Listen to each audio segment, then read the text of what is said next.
बहुत समय पहले पहाड़ों और नदियों से घिरे एक छोटे से गांव में अन्वी नाम की एक नन्ही बच्ची रहती थी।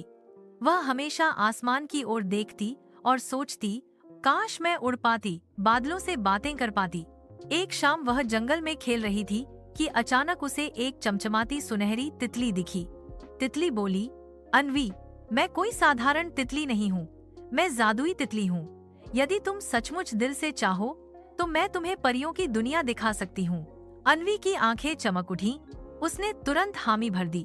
तितली ने अपने पंख झटके और अचानक वहाँ एक इंद्रधनुषी द्वार खुल गया।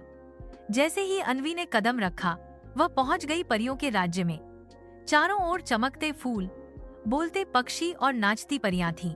वहाँ की रानी परी ने अन्वी का स्वागत किया और कहा, तुम्हारे दिल की मासूमियत ने तुम्हें यहाँ बुलाया है, लेकिन याद रखना, असली जादू दिल की भलाई में होता है। अचानक खबर आई कि पास के अंधेरे जंगल से एक दुष्ट दानव आ गया है। वह परियों के फूलों से ताकत चुराना चाहता था।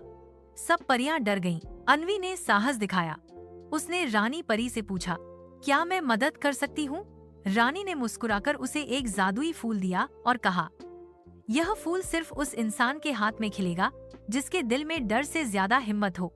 जब दानव आया तो सब भागने लगे, लेकिन अन्वी ने फूल उठाकर कहा, रुको, यह दुनिया तुम्हें नुकसान नहीं पहुंचाने देगी। फूल अचानक चमकने लगा और उसकी रोशनी इतनी तेज थी कि दानव की बुरी शक्ति पिघल गई। दानव छोटा होकर एक साधारण पत्थर बन गया। सभी परियां खुशी से झूम उठी। रानी परी ने अन्वी को गले लगाया और कहा, तुमने साबित कर दिया कि साहस और दया सबसे बड़ा जादू है। अब तुम जब चाहो हमारे पास आ सकती हो। अचानक अन्वी की आंख खुली और वह अपने गांव के पेड़ के नीचे बैठी थी। उसके हाथ में वही चमकता हुआ फूल था। अब वह जब भी फूल को देखती, मुस्कुरा देती और सोचती, सच्चा जादू तो दिल की अच्छाई में है।